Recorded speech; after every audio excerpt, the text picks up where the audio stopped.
Hai, balik lagi di series review. Kali ini kita akan membahas series Harlan Coben's I Will Find You tahun 2026. Sebagai gambaran, series ini menjelaskan tentang seorang ayah yang dipenjara atas pembunuhan anaknya sendiri. Namun ternyata ada kemungkinan kalau anaknya ternyata masih hidup dan ia malah dijebak. Apa yang sebenarnya terjadi? Tanpa berlama-lama, mari kita bahas. Di awal series kita akan melihat seorang pria bernama David di sebuah penjara. David sudah menjalani kurungan selama 5 tahun karena dituduh membunuh anaknya sendiri. David tahu ia tak bersalah, namun ia tetap merasa bersalah karena membiarkan anaknya dibunuh. Walau David tahu ia tak bersalah, namun sebagai hukuman pada dirinya sendiri, ia menerima hukuman ini karena merasa gagal menjadi seorang ayah. Sejak pertama datang ke penjara, David tidak mau menerima satupun pengunjung, terutama keluarganya. Suatu hari, semuanya berjalan seperti biasa. What's going on? You have a visitor. Hingga suatu hari, seorang sipir bernama Wesson memanggilnya karena ada tamu yang berkunjung. David ingin menolak, namun Wesson memaksanya. Yang datang adalah seorang wanita bernama Rachel dan ia adalah adik dari mantan istri David. Tentunya David tidak menduga kalau Rachel ingin menemuinya. David bertanya apakah sesuatu terjadi pada mantan istrinya. Rachel membantahnya karena kakaknya baik-baik saja. Rachel kesini karena ingin menunjukkan sesuatu. Rachel menjelaskan kalau ia memiliki teman yang sudah punya anak dan sedang jalan-jalan ke sebuah theme park. Rachel menunjukkan foto temannya, namun tentunya David bingung kenapa Rachel menunjukkan foto temannya. Bukan itu yang ingin Rachel tunjukkan. Ternyata di belakang teman Rachel ada seorang anak laki-laki dengan tanda lahir di pipi persis seperti anak David, Matthew, yang sudah meninggal. Melihat ini tentunya membuat perasaan David campur aduk. Rachel pikir jika Matthew masih hidup maka ia akan seperti anak ini. Rachel baru menunjukkan ini pada David dan belum pada kakaknya. Tentunya tidak ada jaminan kalau anak ini adalah Matthew karena semua orang sudah menerima kalau Matthew sudah meninggal. Di tengah pembicaraan, waktu kunjungan berakhir sehingga Wesson membawa David kembali ke sel tahanan. Come on, let me tell you. David berkata kalau ia ingin bertemu kepala sipir. Sebagai pembunuh anak, tentunya status David paling rendah sehingga Wesson memukulnya. David memohon untuk berbicara dengan kepala sipir, namun Wesson menolaknya dan malah memasukkannya ke sel isolasi. Saat sendirian, Wesson mengirim pesan pada seseorang kalau David baru menerima pengunjung. Keesokan harinya, sipir lain membawa David menemui kepala sipir yang bernama Philip. Philip bertanya kenapa Wesson memasukkannya ke sel isolasi. David menjawab kalau itu karena hanya ia meminta bertemu dengan Philip. Does that have something to do with Rachel Mills visiting yesterday? I mean, it's been 5 years. What brought her out here? Philip sudah tahu kalau kemarin Rachel mengunjunginya. Ia bertanya kenapa selama 5 tahun David baru menerima pengunjung. David memberitahu kalau kemarin Rachel menunjukkan foto seorang anak yang sangat mirip dengan Matthew. David yakin jika Philip melihat fotonya ia akan mengerti. Philip tak ingin melihat fotonya karena menurutnya ini hanya harapan sia-sia. Ternyata bagi Philip, David sudah seperti anaknya sendiri. Dulunya, Philip dan ayah David adalah detektif kepolisian. Karena pengaruh Philip, David bisa dipenjara di sini agar bisa dilindungi. Selama ini, David diam di penjara karena ia menyalahkan dirinya sendiri atas kematian Matthew. Namun sekarang tahu ada kemungkinan kalau Matthew masih hidup, David berani berkata kalau ia tak bersalah. David memohon Philip untuk memeriksa lagi kasusnya karena ia yakin pasti ada yang salah. Philip memberitahu kalau Rachel dipecat dari sebuah majalah sebagai reporter. Kemudian Philip menemui bibi David yang bernama Sophie. Philip kesini bersama anaknya yang bernama Adam yang seorang polisi. Philip di sini untuk menemui ayah David yang bernama Lenny. Berbeda dengan Philip, Lenny memilih pensiun setelah berhenti dari kepolisian. Philip memberitahu kalau hari ini David menemuinya meminta berkas kasus pembunuhan Matthew. Lenny bertanya kenapa ia menunggu 5 tahun untuk memintanya. Selama ini, David selalu berkata kalau ia tak bersalah namun semua bukti dan petunjuk mengarah sebaliknya. Philip berkata kalau ia sudah bertemu banyak pembunuh di penjaranya. Philip bisa membaca mata dan bisa merasa kalau David bersungguh-sungguh saat berkata ia tak bersalah. Hey, Pops, what's going on? It's probably better that you don't know. Saat akan pulang, Adam bertanya kenapa Philip jauh-jauh ke sini. Karena Philip dan Lenny bersahabat sehingga Adam dan David tumbuh bersama dan sudah seperti saudara. Philip memberitahu kalau David pikir ada kemungkinan kalau Matthew masih hidup. Saat mereka pergi, ternyata ada seorang pria misterius bernama Stefano yang mengawasi. Kembali ke penjara. Di tengah malam, seorang sipir memberikan berkas pembunuhan Matthew pada David seperti keinginannya. Untuk pertama kalinya, David membaca kembali kasus kematian anaknya. Berdasarkan keterangan malam itu, David dan Matthew tidur berdua di rumah. Saat David terbangun, ia menemukan mayat Matthew di kamarnya. David memiliki masalah mengigau saat tidur dan bisa saja David membunuh Matthew tanpa sadar saat sleepwalking. Mayat Matthew sangat buruk sehingga tak bisa dikenali. Namun dari pengujian DNA sudah dipastikan kalau itu adalah Matthew. Namun bat baseball ditemukan terkubur di hutan. Tetangga David melihat David mengubur bat baseball untuk menyembunyikan senjata pembunuhan. Sehingga David dianggap membunuh Matthew sedang tidak dalam keadaan sleepwalking. Tetangga David ini bernama Hilde. David tak pernah mengubur bat baseball sehingga ia tahu kalau Hilde berbohong. Sehingga ia melingkari namanya di berkas. Keesokan harinya di tempat lain, Rachel sedang bersama mantan istri David yang bernama Cheryl. Cheryl sudah menikah lagi dan sekarang sedang hamil. Rachel ingin memberitahu Cheryl tentang kemungkinan Matthew yang masih hidup. Namun ia tak berani melakukannya karena takut memberi harapan palsu dan malah membebani pikiran dan mengganggu kehamilannya. Waktu berlalu, Rachel yang seorang dosen jurnalis mengajar seperti biasa. Setelah kelas, ia menerima telepon dari David. David berkata kalau ia memiliki info baru dan bertanya apa Rachel bisa lagi ke sini besok dan Rachel mengiyakannya. Kembali ke penjara, Wesson menerima pesan berurusan dengan David hari ini. Waktu berlalu, David sedang melakukan tugas laundry. Lalu ada seorang pria bernama Ross yang mendekatinya. Ross adalah seorang serial killer yang membunuh beberapa orang random.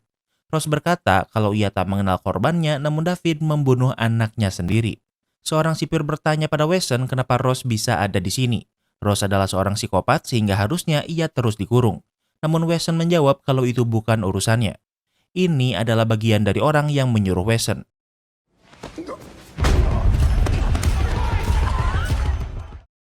Ternyata Ross di sini untuk membunuh David.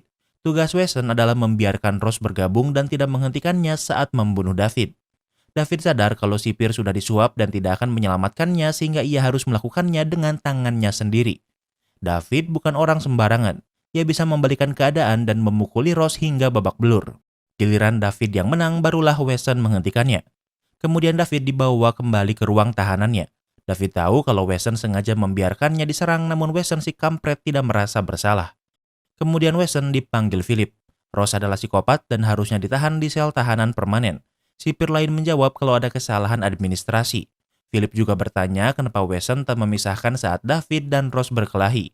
Wesson hanya menjawab dua napi ini berbahaya sehingga ia tak bisa langsung ikut campur. Keesokan harinya, Rachel mengunjungi David seperti janjinya. David mendengar dari Philip kalau Rachel dipecat dari majalah. David pikir kalau semua ini hanyalah cara agar Rachel memiliki berita menarik untuk dijual ke majalah lagi. Rachel membantahnya. Menurutnya, hal terburuk biasanya tak bisa diperbaiki.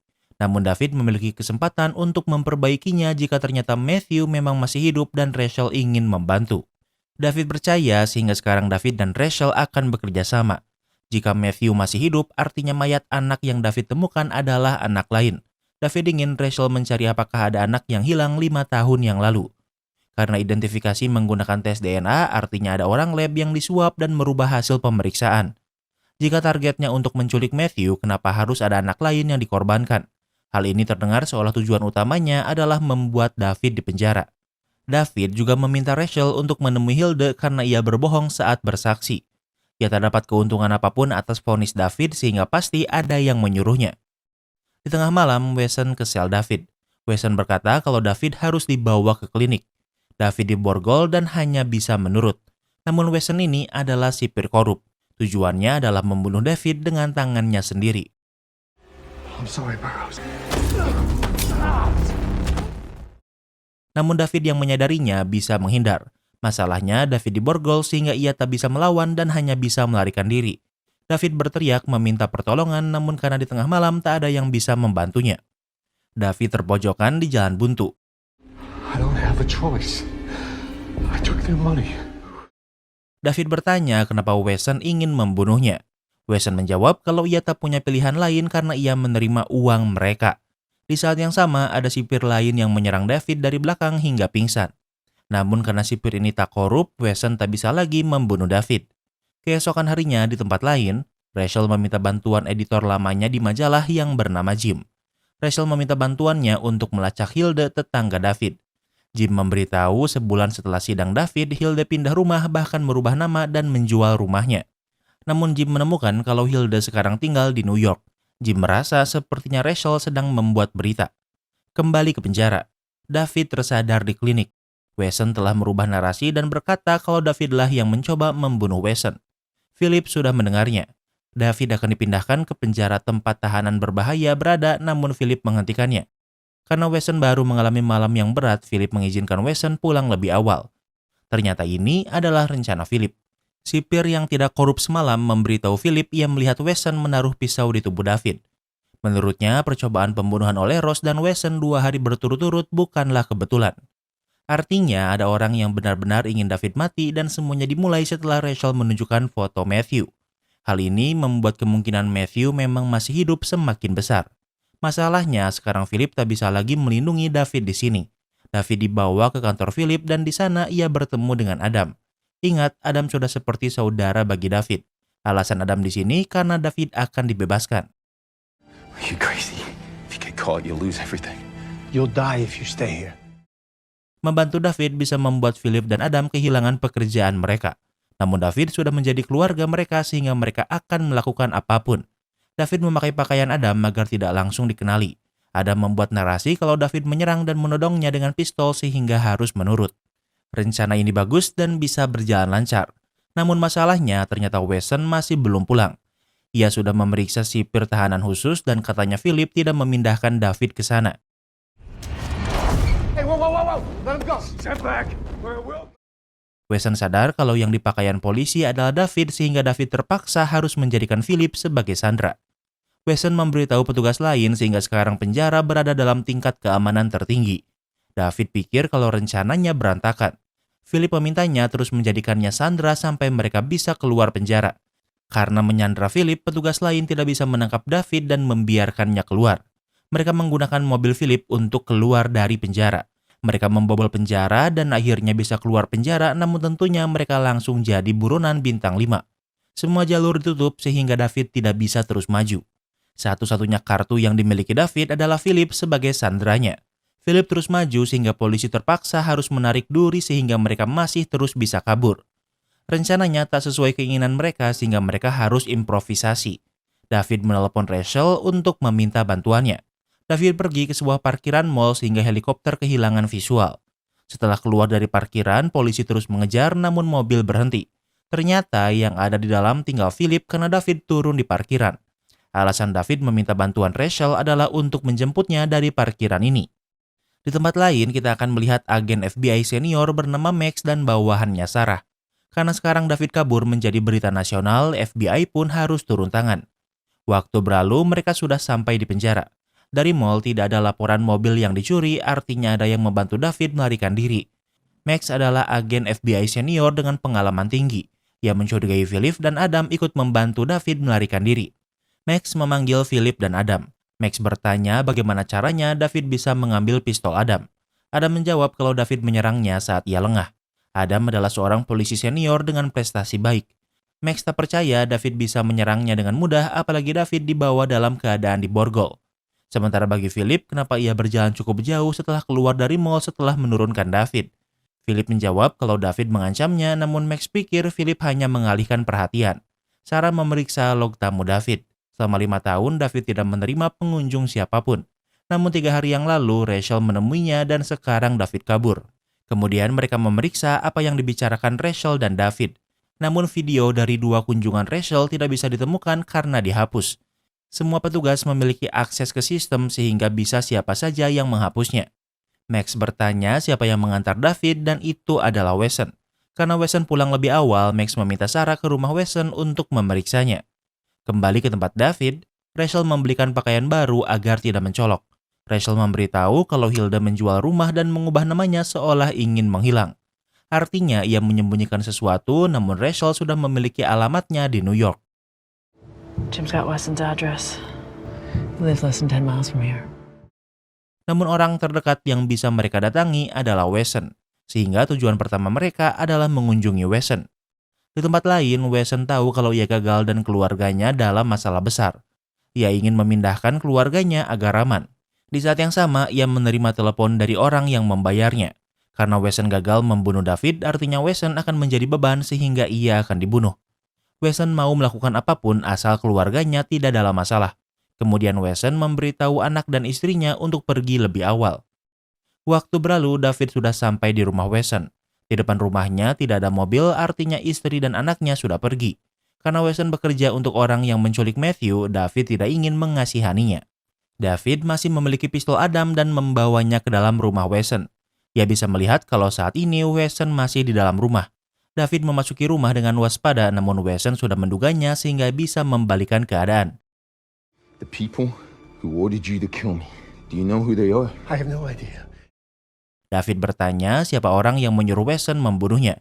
Wesson tidak tahu apa-apa karena ia hanya dibayar untuk mengawasinya sejak David dipenjara. Semua berjalan lancar sampai Rachel menunjukkan foto. Wesson menggunakan sebuah ponsel untuk berkomunikasi dengan mereka, namun ia tak mau menelepon mereka. Sekarang semuanya terlambat dan yang Wesson inginkan adalah melindungi keluarganya. Wesson berkata seharusnya David tak kesini, lalu Rachel mendengarkan ada suara tembakan. Tentunya Rachel memeriksa ke dalam dan yang ia lihat adalah Wesson yang meninggal. David memberitahu kalau Wesson bundir. Wesson melakukannya agar orang yang menyewanya tidak membunuh keluarganya. Di saat yang sama, Sarah tiba di rumah Wesson. David dan Rachel bisa pergi tepat waktu. Sarah melihat mobil Rachel di luar namun ia tak bisa mengejarnya. Datang ke sini adalah kesalahan karena David tidak mendapatkan informasi apa-apa. Ia hanya tahu kalau orang yang menculik Matthew adalah orang yang berbahaya. Namun sekarang Sarah pasti mengira kalau yang membunuh Wesson adalah David. Sementara itu, Max memeriksa sel tahanan David. Max mendengar Wesson membawa David keluar sel di tengah malam namun tidak mengisi formulir. Max bisa mencium kalau ada yang salah. Max bertanya pada tetangga sel David apa ia melihat Wesson membawa David keluar semalam. Ia mau menjawab asal diberi lampu senter David agar bisa membaca di malam hari. Ia memberitahu kalau Wesson membawa David tengah malam memang aneh namun bukan hal baru. Tapi yang paling aneh, Wesson membuka sel tahanan dengan kunci darurat. Kunci sel bisa dibuka dari panel namun Wesson menggunakan kunci darurat yang artinya ia tak ingin ketahuan. Di saat yang sama, Max ditelepon Sarah. Sarah memberitahu kalau Wesson sudah meninggal. Pemeriksaan masih dilakukan namun ada tetangga yang melihat David masuk ke rumah. Ia bersama seorang perempuan dan Max tahu kalau itu adalah Rachel. Max tidak mengerti kenapa David bukannya melarikan diri tapi malah menemui Wesson untuk membunuhnya. Di tempat lain, tak punya pilihan lain, kini tujuan David dan Rachel adalah New York. Tentunya David merasa bersalah karena melibatkan Rachel di dalam kekacauan ini. Rachel bercerita alasan kenapa ia dipecat dari majalah. Ia sedang menyelidiki kasus pelecehan seksual di sebuah kampus. Ada salah satu korban yang tidak ingin terbuka karena suatu alasan. Rachel terus membujuknya agar mau melaporkan pelakunya. Rachel terlalu menekannya dan tak lama kemudian korban memilih bundir. Orang tuanya menyalahkan Rachel dan menuntut majalah sehingga Rachel dipecat. Di saat yang sama, ponsel Wesson berbunyi. Ternyata yang menelponnya adalah Stefano, pria misterius sebelumnya. Where's Matthew? Your son died 5 years ago. David bertanya di mana Matthew, namun Stefano menjawab kalau Matthew meninggal 5 tahun yang lalu. David bersumpah kalau ia akan menemukan Matthew. Waktu berlalu, mereka sudah sampai di New York. Setelah dipenjara selama 5 tahun, berada di tempat ramai membuat David tidak nyaman. Di tempat lain, kita akan melihat pria kaya bernama Hayden. Hayden adalah mantan Rachel dan Rachel menghubunginya. Alasan Rachel menelepon Hayden karena ia butuh bantuan. Hayden memiliki rumah di New York dan bertanya apa ia bisa meminjamnya. Hayden memberinya izin sehingga sekarang David dan Rachel memiliki tempat untuk tidur. Di tempat lain, Max dan Sarah sedang makan malam bersama. Sarah sudah memeriksa Wesson. Ternyata setiap bulan Wesson menerima bayaran $1.000 per bulan selama 5 tahun terakhir dari perusahaan bernama REH Holdings. Pembayaran tak bisa dilacak, namun yang aneh adalah pembayaran dimulai di bulan saat David dipenjara. Mereka pikir seseorang membayar Wesson untuk mengawasi David. Selain itu, kemarin Wesson membawa David keluar sel dengan kunci darurat.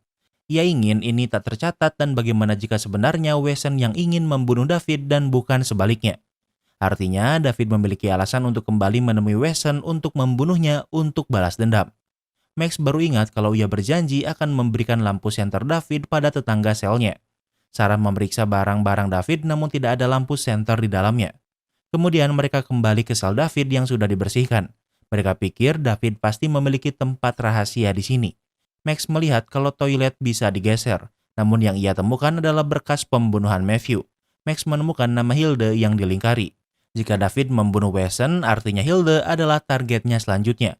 Dan sekarang tujuan FBI adalah New York seperti David dan Rachel. Di tempat lain, David dan Rachel ke apartemen Hayden yang mereka pinjam. Tempat ini mewah karena Hayden adalah orang kaya. Saat David mandi, Rachel memeriksa email. Jim, editor lamanya, tahu kalau Rachel sedang bersama David dan ini bisa menjadi berita yang luar biasa. Rachel tidak menjawabnya karena David selesai mandi. Dari berita, mereka melihat kalau sekarang David adalah buronan. Di saat yang sama, Hayden juga melihat berita tentang David. Ternyata Hayden memiliki akses ke kamera pengawas di rumahnya. Ia terkejut karena melihat kalau saat ini Rachel sedang bersama David. Flashback sejenak ke 4 Juli 5 tahun yang lalu. David dan keluarganya sedang merayakan liburan. Rachel datang bersama Hayden. Tentunya di momen ini Matthew masih ada dan baru berusia 3 tahun. Di masa ini bagi David semuanya terasa sangat luar biasa. Di taman mereka melihat pria bernama Kyle namun biasa disebut Skunk. Skunk, David dan Adam satu SMA. Skunk bekerja untuk sebuah keluarga mafia bernama Nicky Fisher. Mendengar nama Nicky Fisher membuat keadaan menjadi canggung. Kembali ke masa sekarang, Philip sedang bersama Lenny dan Sophie. Philip memberitahu kalau ia dan Adam membantu David melarikan diri. Rachel menunjukkan David sebuah foto yang diyakini kalau itu adalah Matthew.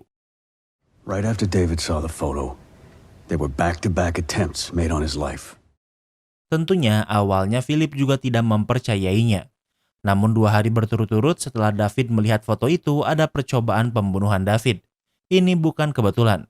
Philip pikir bagaimana kalau David memang tak bersalah. Selama ini Lenny pikir David membunuh Matthew saat sleepwalking. Namun ada satu hal yang Lenny dan Philip yakini yaitu Hilde yang memberi kesaksian palsu.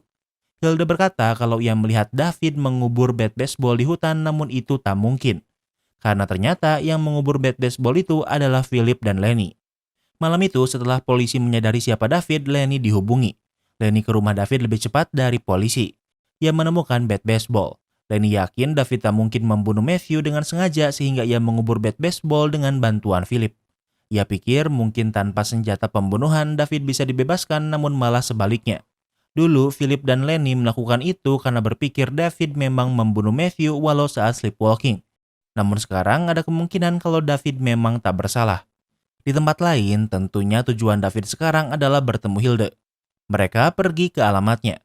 Jim menelpon Rachel. Ia tahu Rachel membantu David.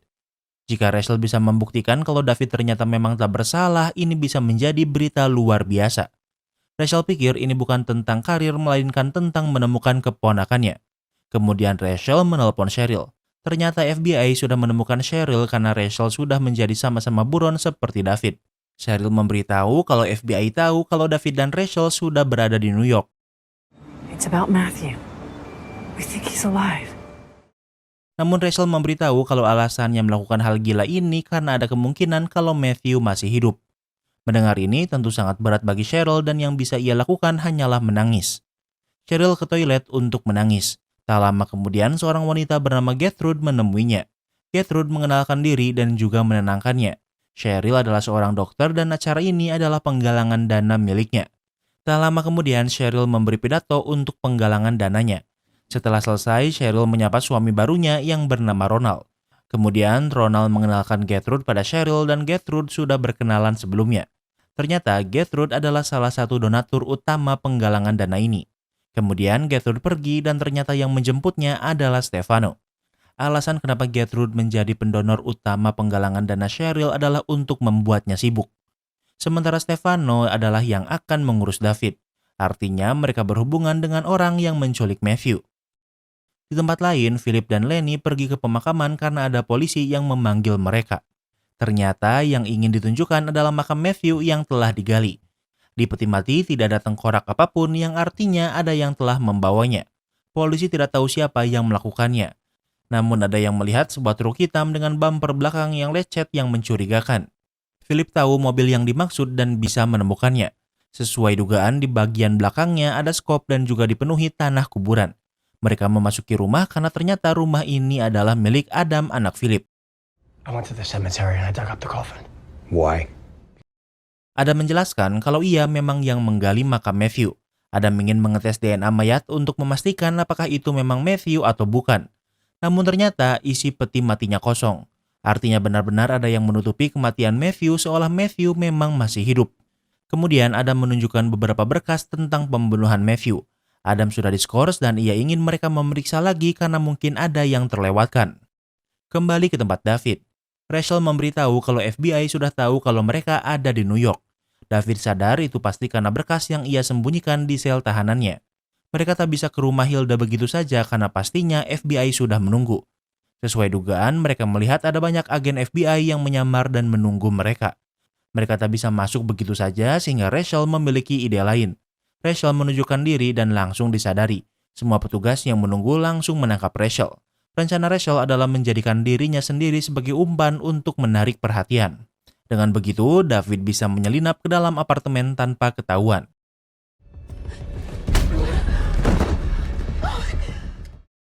Di depan pintu masih ada polisi yang menjaga, namun David bisa memukulnya hingga pingsan. Kini tinggal David dan Hilda di dalam unit. David menodong Hilda dengan pistol dan bertanya kenapa ia berbohong di sidangnya. Yang diinginkan David adalah tahu di mana anaknya. Hilda menjawab kalau ada orang yang menyuruhnya bersaksi karena jika tidak David akan lolos. Artinya Hilda memang membuat kesaksian palsu, namun ia melakukannya untuk memastikan kalau David dipenjara karena berpikir ia memang pelakunya. Namun Hilda memang dibayar seseorang untuk memberi kesaksian palsu. Ia menjelaskan kalau anaknya memiliki banyak hutang judi. Suatu hari ada seorang pria yang berjanji akan melunasi hutang judi anak Hilda. Dan yang perlu Hilda lakukan adalah memberi kesaksian palsu. Hilda tidak tahu siapa namanya, namun pria itu memiliki sebagian rambut berwarna putih. David sadar kalau orang itu adalah Skunk. Karena Skunk bekerja untuk mafia Nicky Fisher, David pikir menghilangnya Matthew berhubungan dengan Nicky Fisher. Sementara itu, Rachel dibawa menemui Sarah dan Max. Mereka tahu kalau Rachel yang membantu David karena David menelpon Rachel setelah kabur dari penjara untuk keluar dari mall. Rachel ditanya di mana David, namun ia tak mau menjawabnya. Namun ia memberitahu kalau Hilda berbohong di persidangan David. Rachel juga berkata kalau David tak bersalah, namun tentunya Max dan Sarah tak percaya. Max sadar kalau Rachel hanya pengalihan karena David sudah berada di dalam unit Hilda. Max mengirim pasukan ke dalam.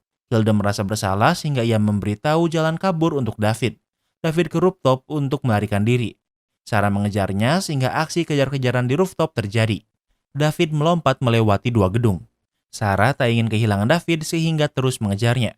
David tak bisa kabur selamanya karena pada akhirnya ia menemukan jalan buntu. Sarah sudah menodongnya dengan pistol.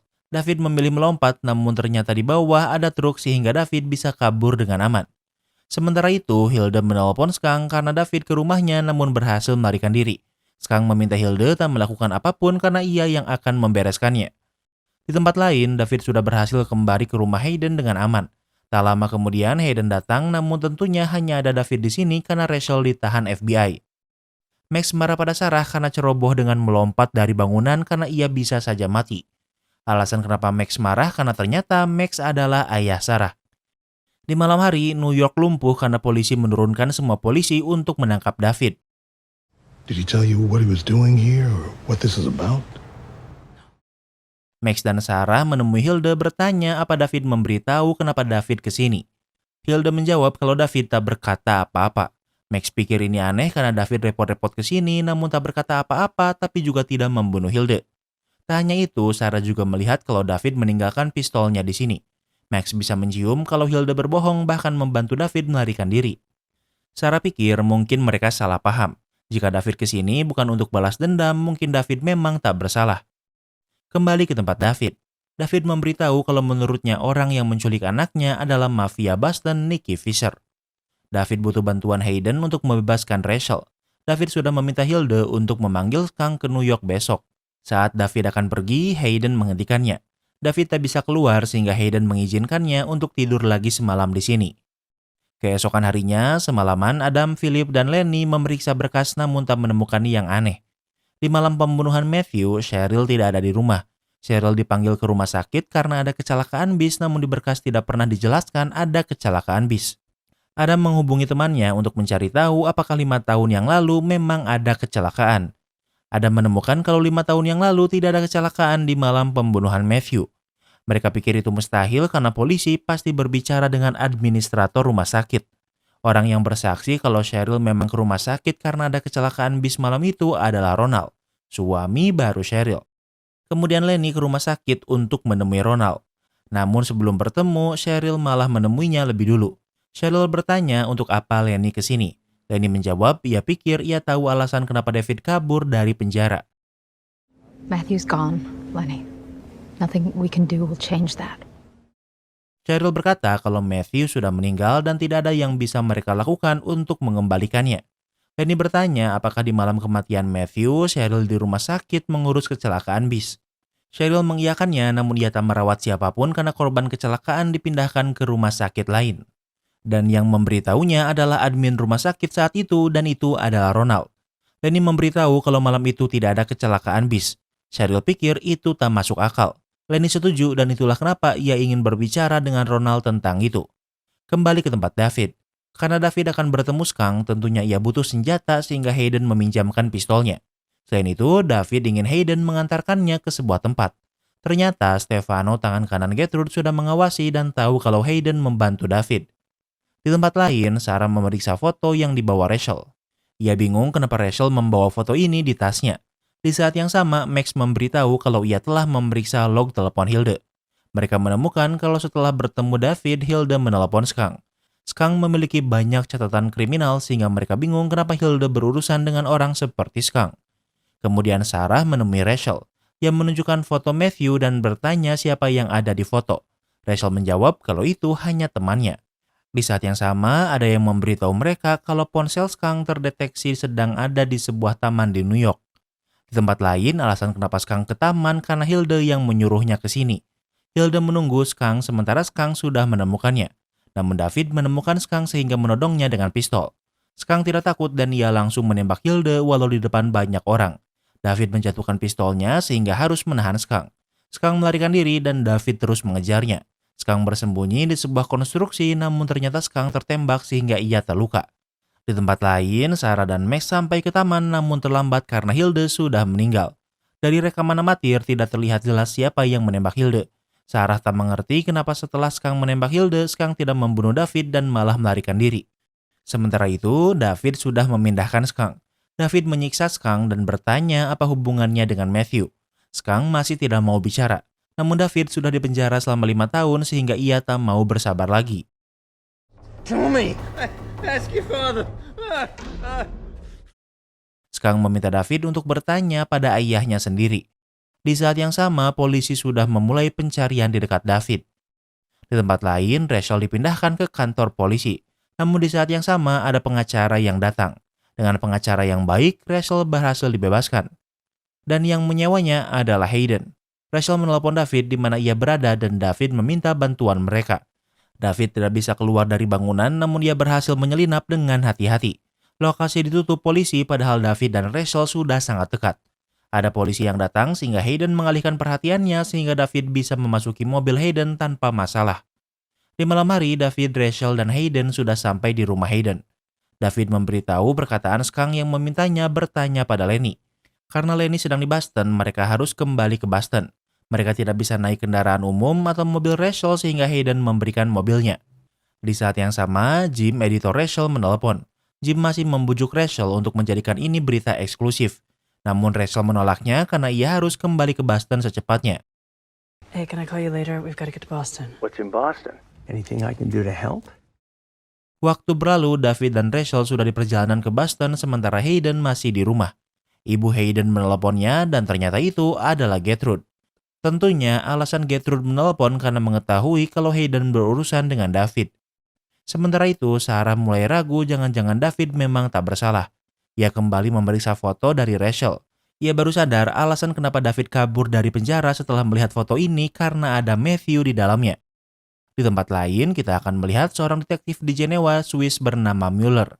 Ada rekan kerjanya yang mengirim informasi terbaru dari Interpol. Ternyata Sarah mengirim kasus Matthew ke Interpol dan mencari apakah ada anak hilang seusia Matthew 5 tahun yang lalu. Ternyata Mueller pernah menangani kasus yang sama. Seorang anak dari panti asuhan menghilang dengan bentuk yang sangat mirip dengan Matthew. Matthew berasal dari Boston dan panti asuhan di Swiss ini juga memiliki donatur dari Boston. Kembali ke tempat David. David sudah sampai di Boston, namun dia melihat berita dari koran kalau David sudah kembali ke Boston. Ternyata Jim, editor Rachel, mengkhianatinya dengan membuat berita kalau David sudah di Boston. Tentunya Rachel marah karena Jim mengkhianatinya. Jim menjawab kalau ini bukan keinginannya. Nasi sudah menjadi bubur dan David yakin kalau kepolisian pasti sudah menunggu di rumah ayahnya. Di tempat lain, Max dan Sarah dimarahi atasan mereka karena koran memiliki informasi lebih jauh tentang David daripada mereka. Burroughs believes his son is still alive. What? Where are you getting that from? Sarah memberitahu kalau David pikir anaknya masih hidup. Karena sebelumnya Skang ditahan David, Sarah pikir alasan David kembali ke Boston adalah karena David ingin bicara dengan Nicky Fisher, mafia Boston atasan Skang. Sarah memiliki ide untuk melepaskan Skang dan terus mengikutinya. Skang pasti akan kembali ke tempat Nicky Fisher dan mungkin di sana mereka bisa menemukan David. Sementara itu, Hayden dan Gertrude bertemu. Gertrude tahu kalau Hayden sangat bucin pada Rachel. Rachel membantu David sehingga Hayden sekarang juga terlibat. Gertrude yakin pada akhirnya Rachel akan tertangkap dan sebaiknya Hayden memutuskan hubungan apapun dengan Rachel. Rachel is a friend. You know that. A friend? Hayden berkata kalau ia dan Rachel kini hanya teman. Gertrude memberitahu kalau polisi menemukan pistol di taman. Pistol ini adalah milik Hayden yang ia pinjamkan pada David. Jika FBI melacaknya, pistol ini akan mengarah pada Hayden membantu David. Gertrude ingin Hayden membuat narasi kalau Rachel meminjam rumahnya. Yang membantu David hanya Rachel, sementara Hayden hanya membantu Rachel. Kembali ke tempat David. David tetap ingin pulang ke rumah, namun masalahnya sekarang rumahnya dipenuhi polisi. Saat masih kecil, David sering bermain dengan tetangganya dan menggali lubang yang terhubung ke halaman rumahnya. Sehingga kini David bisa langsung ke rumahnya melewati basement. David mencari ayahnya namun tidak bisa menemukan siapapun. Di saat yang sama, bibi David, Sophie, datang. David mencari ayahnya namun Sophie juga tak tahu. Ia baru memeriksa rumah sakit namun Lenny juga tidak ada di sana. Ternyata 6 bulan yang lalu Lenny didiagnosis kanker usus besar. Seharusnya ia mengikuti kemo namun tidak bisa ditemukan. Sophie pikir kalau sesuatu mungkin terjadi pada Lenny. Kemudian Sophie menunjukkan kalau Adam, Philip, dan Lenny kembali memeriksa kasus Matthew setelah yakin kalau Matthew masih hidup. Mereka menemukan keanehan kalau di malam pembunuhan Cheryl dipanggil ke rumah sakit karena ada kecelakaan bis. Namun dari daftar kepolisian tidak mencatat ada kecelakaan bis malam itu. Polisi mendapatkan informasi ini dari admin rumah sakit yaitu Ronald yang sekarang merupakan suami baru Cheryl. Di saat yang sama, Max dan Sarah sampai ke rumah. Sophie yang menyambut mereka. Mereka ingin bertemu dengan Lenny, namun walau Sophie berkata Lenny tidak ada di sini, mereka tak mempercayainya. Sophie menjelaskan kalau ia tidak tahu di mana Lenny. Sarah melihat-lihat dan menemukan berkas milik Liam Fisher, anak dari Nicky Fisher. Sophie memberitahu kalau Lenny sedang di rumah sakit menjalani kemo sehingga Max dan Sarah pergi. David yakin kalau penculikan anaknya berhubungan dengan Nicky Fisher. David ingin menemuinya namun tak tahu bagaimana. David sudah cukup merepotkan Rachel sehingga ingin melakukannya sendiri. Rachel setuju sehingga ia akan menemui Ronald untuk mencari tahu kenapa ia berbohong tentang kecelakaan bis. Waktu berlalu, Adam dipanggil ke apotek untuk membawa obat milik ayahnya. Adam ke apotek namun penjaga apotek malah pergi menutup toko. Ternyata ini adalah cara David agar bisa bertemu dengan Adam. David memberitahu kalau menurutnya Nicky Fisher adalah dalang di balik penculikan Matthew. Adam pikir itu mustahil. Nicky memang mafia namun ia memiliki kode etik dan menculik anak sangat tidak sesuai standarnya. Adam menjelaskan kalau Nicky sudah pensiun dan tidak lagi tinggal di Boston. Yang ada di sini tinggal anak dan cucunya. David ingin mengancam anak Nicky untuk menemuinya namun Adam melarangnya karena itu ide buruk. Adam akan mencoba menelepon Nicky. Jika caranya tak berhasil, maka rencana David yang akan dilakukan. Waktu berlalu, Adam menelpon rekannya, namun David tak mau menunggu karena tak memiliki waktu banyak. Do you know who my father is? The man who took my son.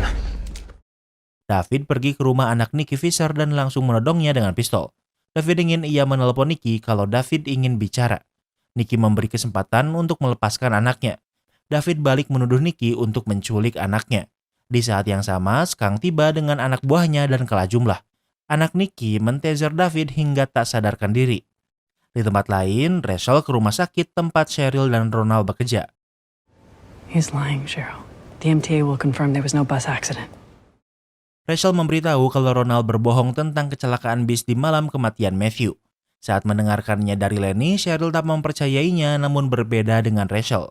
Cheryl bertanya tentang kecelakaan bis itu dan ternyata Ronald mengaku kalau ia memang berbohong. Ia menjelaskan kalau ia menyukai Cheryl dari dulu bahkan saat Cheryl masih menjadi istri David. Malam itu karena ingin menghabiskan malam bersama, Ronald berbohong tentang kecelakaan bis. Ronald menyesalinya karena ternyata di malam itu ternyata jadi malam pembunuhan Matthew. Ia menyembunyikannya hingga sekarang karena tahu Cheryl pasti membencinya. Kemudian Cheryl dan Rachel pergi. Rachel mempercayai Ronald karena kematian Matthew tidak ada hubungannya dengan Ronald. Cheryl tahu itu dan ternyata ia malah menyalahkan dirinya sendiri. Cheryl dan David menikah cukup lama sampai akhirnya memiliki anak. Setelah bertahun-tahun berusaha, Cheryl sempat berpikir untuk menggunakan donor.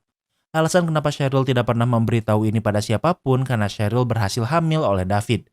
Setelah Matthew lahir, hubungan David dan Cheryl berubah menjadi ibu dan ayah daripada suami istri.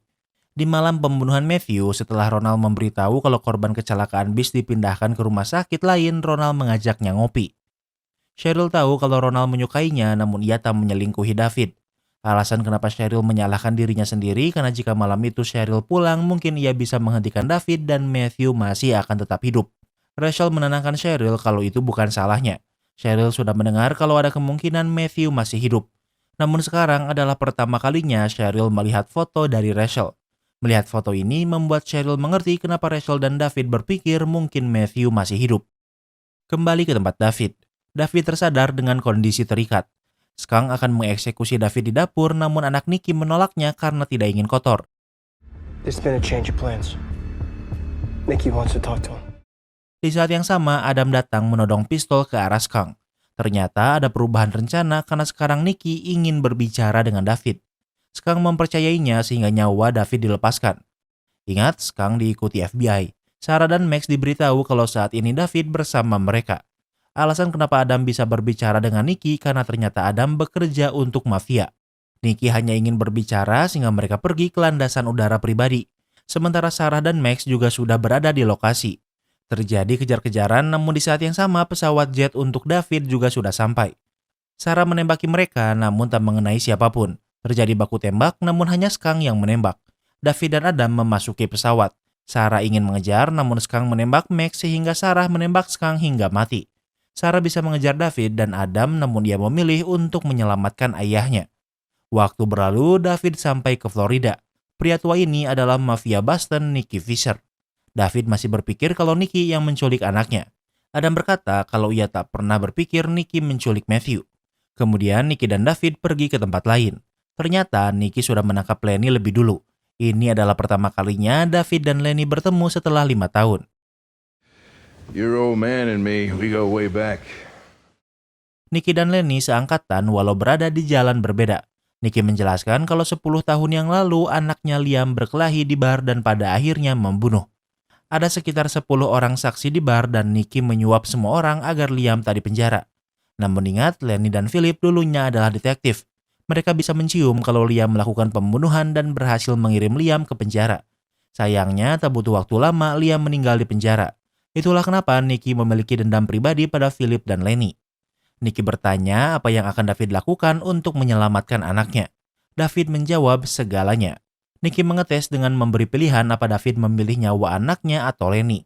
Jika David ingin Matthew, maka Lenny akan dibunuh. Tentunya ini adalah pilihan berat dan Adam berkata kalau ini bukan perjanjian mereka. Ternyata 10 tahun yang lalu setelah Liam dibunuh di penjara, Nicky menaruh harga di kepala Philip dan Lenny. Namun Adam membuat perjanjian dengan Nicky untuk membebaskan Lenny dan Philip. Itulah kenapa Adam bekerja untuk Nicky sebagai orang dalam di kepolisian.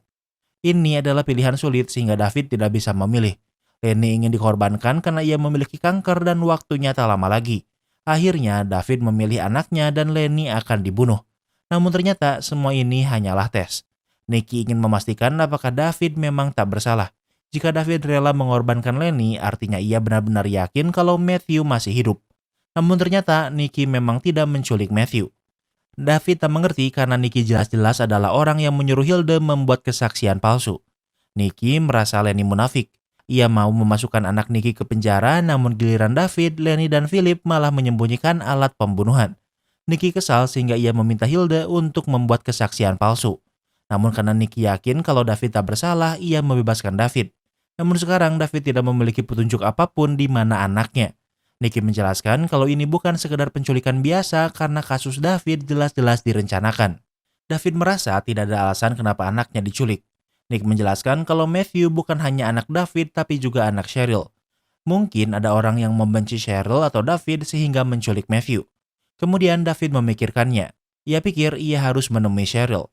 Adam memberitahu kalau David akan dipulangkan ke Boston namun Lenny akan tetap di sini sebagai jaminan. Di tempat lain, Rachel sedang mencari foto dari fotografer umum di theme park foto Matthew. Rachel sedang mencari foto dengan siapa Matthew di sini. Rachel tidak menemukannya, namun ia sadar kalau ada foto yang hilang. Rachel menelpon fotografer itu dan meminta 3 foto yang hilang dari list. Di saat yang sama, Cheryl datang. Cheryl tak bisa berhenti melihat foto Matthew. I keep telling myself it can't be him, right? It's impossible. But I know his face. Sebagai ibu, Cheryl langsung mengenali kalau yang ada di foto memang Matthew. Mayat Matthew memang tak bisa dikenali sehingga identifikasi menggunakan tes DNA. Rachel pikir kalau seseorang pasti memanipulasi tes DNA itu. Waktu berlalu, Rachel sendirian di rumah. Hayden meneleponnya dan ingin membantu memeriksa semua foto.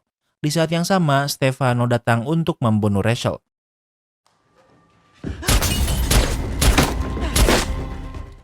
Rachel berhasil menghindar lalu memecahkan jendela karena tahu kalau ada polisi yang mengawasi. Polisi masuk namun Stefano membunuhnya. Rachel berhasil keluar dan di saat yang sama Hayden datang sehingga mereka kabur. Rachel sangat shock karena ia baru saja menjadi target pembunuhan. Hayden ingin membantu karena dengan kekuatannya ia bisa membawa Rachel kemanapun yang ia mau. Yang memburu Rachel dan David bukan orang biasa karena berani membunuh polisi. Mereka tak akan berhenti sampai Rachel dan David dibunuh. Di saat yang sama David menelpon. Ia memberitahu kalau bukan Nicky yang menculik Matthew. David ingin bertemu dengan Rachel karena ada kemungkinan kalau David bukan ayah kandung Matthew. Di tempat lain, Cheryl sedang bersama Philip dan Sophie. Cheryl bisa langsung mengenali kalau anak di foto Rachel memang Matthew. Artinya mereka hanya perlu membuktikan kalau mayat anak yang ditemukan bukan Matthew. Sampel DNA korban masih disimpan namun mereka butuh DNA Matthew.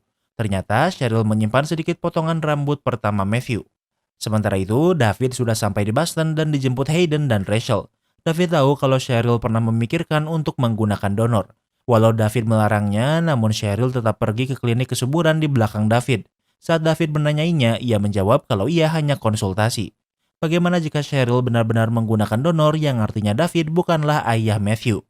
Dan yang menculik Matthew adalah pendonor spermanya. Ini adalah penjelasan pertama yang paling masuk akal. David ingin berbicara dengan Cheryl namun sekarang itu mustahil. Pagi ini ada orang yang mencoba membunuh Rachel.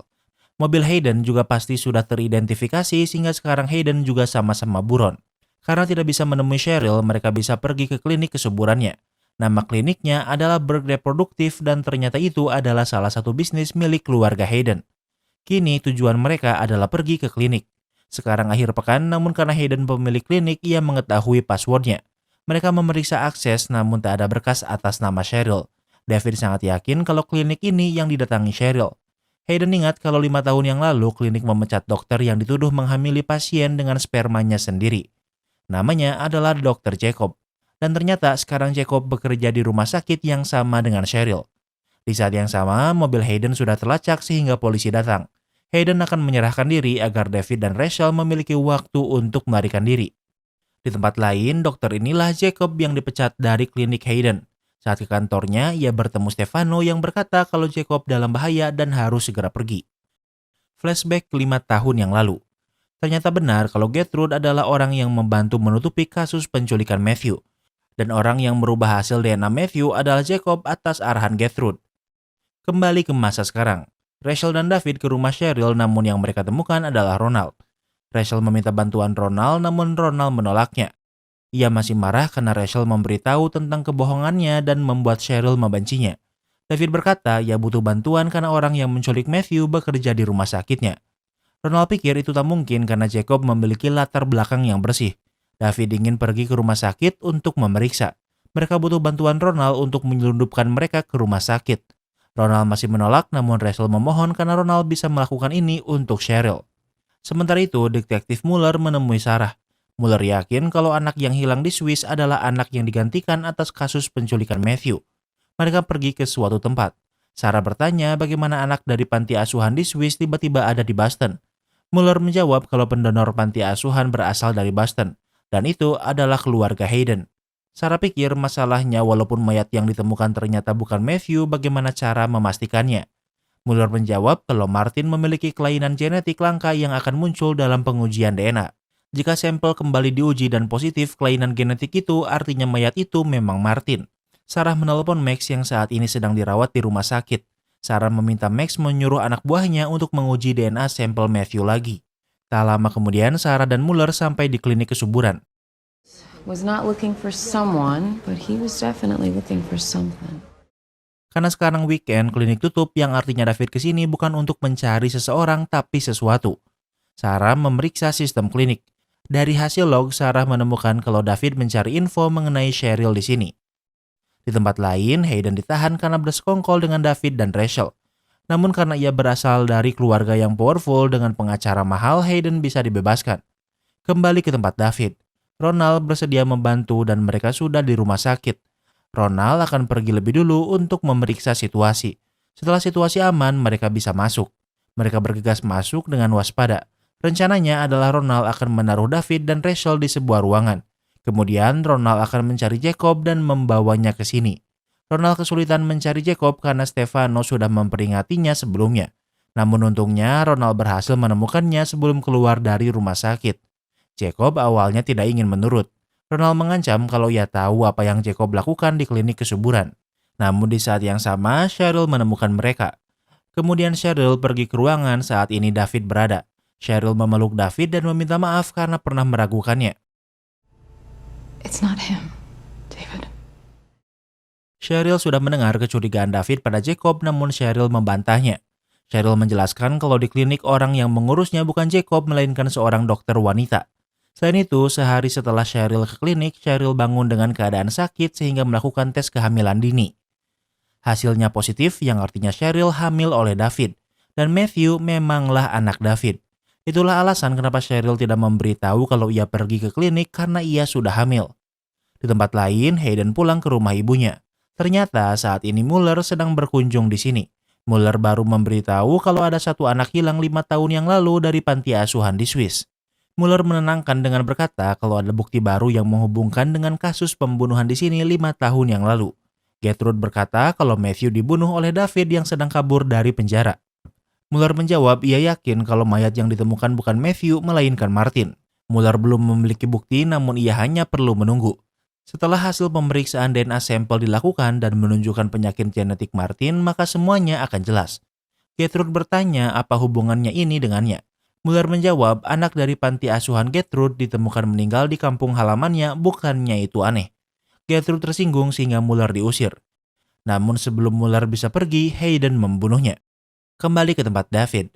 Walaupun Cheryl berkata kalau Matthew adalah anak David, namun itu tak merubah fakta kalau nama Cheryl hilang dari sistem klinik. Cheryl menjawab kalau itu bukan hilang karena ternyata ia menggunakan nama Rachel di klinik itu.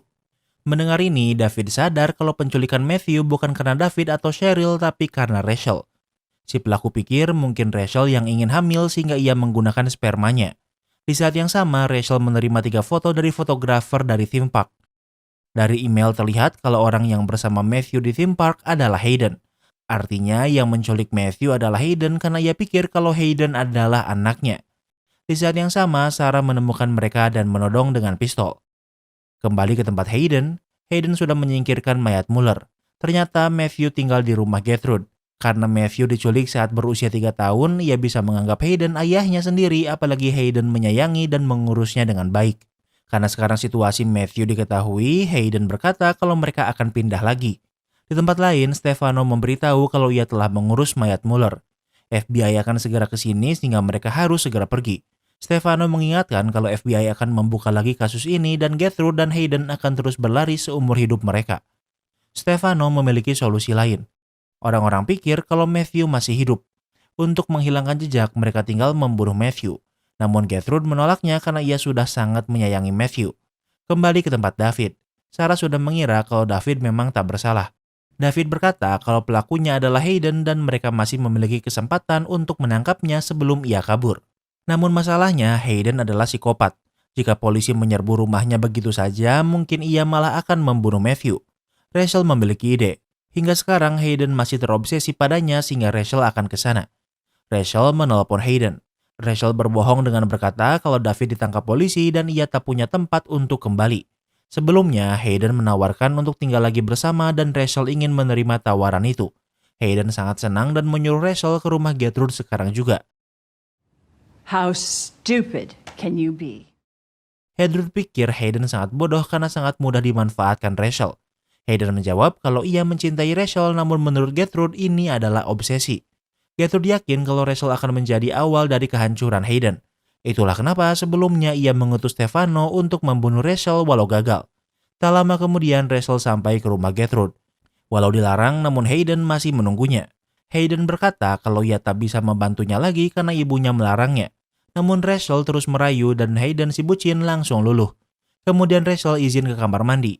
Di sana ia mengirimi pesan David dan Sarah kalau rumah ini dijaga ketat dan harus berhati-hati. Sementara itu Hayden sedang membujuk ibunya walau ia masih berpikir kalau ini salah. Di saat yang sama Stefano memberitahu mereka kalau David belum ditangkap. Mendengar ini Hayden sadar kalau Rachel membohonginya. Di tempat lain Sarah dan David sudah dekat dengan rumah Gertrude. Sarah memiliki peralatan lengkap. David masih diborgol dan ia memohon kalau ia ingin membantu. Kemudian David dan Sarah ketahuan dan terjadi baku tembak. Sarah akan mengalihkan perhatian sementara David akan memasuki bangunan. Kembali ke dalam rumah, Rachel selesai dari kamar mandi. Karena sekarang Hayden mencurigainya, Hayden memeriksa ponsel Rachel. Ia menemukan pesan kalau Rachel memang mengkhianatinya. Hayden menjelaskan kalau asistennya menemukan Rachel mencari donor di klinik walau Hayden belum tahu kalau ternyata itu adalah Cheryl. Hayden meminta bantuan Jacob untuk memastikan kalau donor spermanya adalah miliknya. Hayden sangat terobsesi pada Rachel bahkan ingin memiliki anak bersama. Namun setelah tahu kalau ternyata itu adalah Cheryl, Hayden mencoba melupakannya. Namun 5 tahun yang lalu, Rachel mengajak Hayden ke pesta David dan itulah saat Hayden bertemu Matthew untuk pertama kalinya. Melihat Matthew membuat Hayden berpikir kalau ia harus merebut kembali anaknya. Hayden menculik Martin dari Swiss. Martin sudah sakit parah dan waktunya tak lama lagi sehingga Hayden membunuhnya untuk menculik Matthew. Di saat yang sama, Gertrude datang. Walau Hayden terobsesi pada Rachel, namun Hayden lebih menyayangi Matthew. Rachel memberitahu kalau Matthew bukan anak Hayden karena Cheryl sudah hamil sebelum ia pergi ke klinik. Gertrude membantahnya dan Rachel menantang untuk melakukan tes DNA.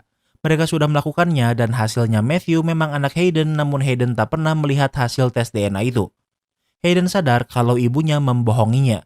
Selama ini Hayden berpikir kalau Matthew adalah anaknya. Sementara itu David dan Sarah sudah di dalam rumah.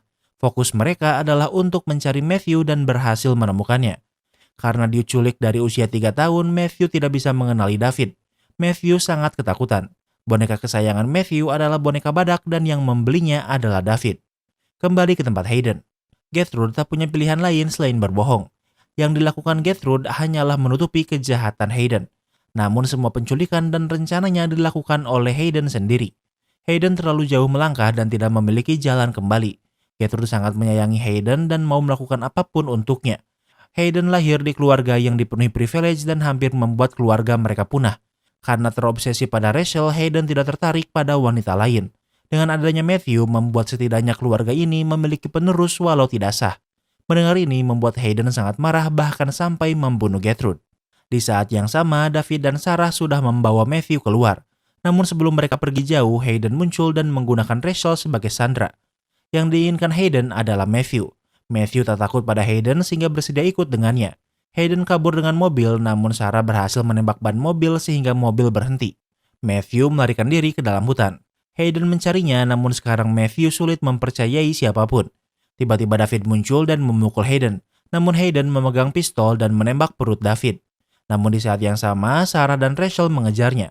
Hayden berkata kalau Matthew adalah hal terbaik di hidupnya. Hayden mengancam sehingga Sarah terpaksa harus menembak mati Hayden. Matthew harus melihat 2 orang yang ia panggil ayah ditembak tepat di depan matanya. Maju 8 bulan kemudian, David terbukti tak bersalah sehingga ia dibebaskan. Ronald dan Cheryl hidup bahagia dan memiliki anak perempuan. Adam dipecat dari kepolisian dan sekarang menjalankan perusahaan detektif swasta. Sementara Max pensiun dan Sarah menggantikan ayahnya memimpin FBI Boston. Sementara Lenny meninggal karena kankernya. Namun setidaknya beberapa bulan terakhir ia bisa menghabiskan hari-harinya bersama satu-satunya cucunya. Semuanya berjalan dengan baik dan dengan begitu cerita ini pun berakhir. Kini kita masuk ke sesi rating. Yang pertama adalah tema. Tema series ini adalah crime mystery. Temanya menarik banget karena Mimin mikir terus kenapa kasus penculikannya ribet banget. Udah gitu alasannya apa juga bikin Mimin mikir keras. Mimin suka banget sama eksekusinya, jadi untuk tema Mimin kasih rating 9/10. Yang kedua adalah logika. Yang pertama adalah obsesi Hayden pada Rachel. Kalau sudah bucin memang biasanya suka jadi goblok. Walau bucin Hayden udah keterlaluan, tapi Mimin masih maklumi. Cuma yang paling aneh adalah Hayden ini diperlihatkan sebagai orang yang pintar. Setelah menculik Matthew, Hayden melakukan tes DNA walau Gertrude berbohong dengan berkata kalau Matthew memang anak Hayden. Gertrude berbohong karena Hayden sudah terlalu jauh melakukan kejahatan namun kasih ibu sepanjang masa. Yang Mimin pikir aneh kenapa gak tes DNA dulu baru diculik. Kenapa malah culik dulu baru tes DNA. Yang kedua adalah saat pertama kali David melihat foto Matthew dari Rachel langsung ada 2 kali percobaan pembunuhan walau gagal. Tapi saat David kembali ke rumah Wesson bisa memojokkannya dan harusnya bisa membunuh David. Kenapa Wesson gak bunuh David aja biar masalahnya selesai tapi malah milih bundir? Jadi untuk logika, Mimin kasih rating 7/10. Yang ketiga adalah plot twist. Twist terbesar di film ini adalah ternyata Hayden pelakunya.